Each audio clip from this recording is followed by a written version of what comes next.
প্রত্যেক মানুষ নিজের জীবনে দুঃখ অনুভব করেন। প্রত্যেকের দুঃখ আলাদা হতে পারে। কারোর মনে এই দুঃখ থাকে যে সে তার বাবা মায়ের সব ইচ্ছে পূরণ করতে পারেননি। কেউ এটা ভেবে দুঃখ পান যে সে চিরকাল সদাচার করেছেন, সৎকর্ম করেছেন, কিন্তু তাও তাকে দুরাচারী বলে মনে করা হয়। কেউ এটা ভেবেও দুঃখ পান যে তার সামনে যে ব্যক্তি রয়েছেন তার চোখে তিনি শত্রু হয়ে উঠেছেন বা দুষ্ট হয়ে উঠেছেন, যেখানে তিনি হয়তো কোনো অনুচিত কাজই করেননি।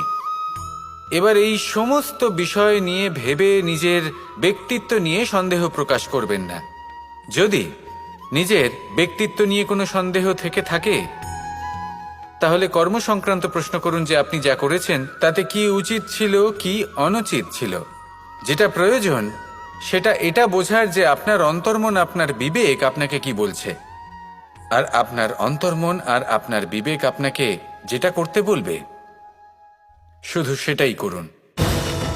আর তারপরে এই সংসার কি বলবে, কি ভাববে সেসব নিয়ে ভাবতে যাবেন না। কারণ এই সংসার তো ঈশ্বরকেও প্রশ্ন করে থাকে, ঈশ্বরকেও দোষী মনে করে।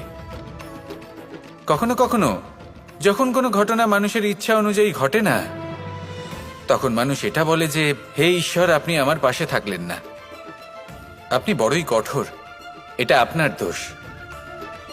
যেখানে বেশিরভাগ সময় হয়তো সে নিজেই নিজের কর্মফল ভোগ করছে।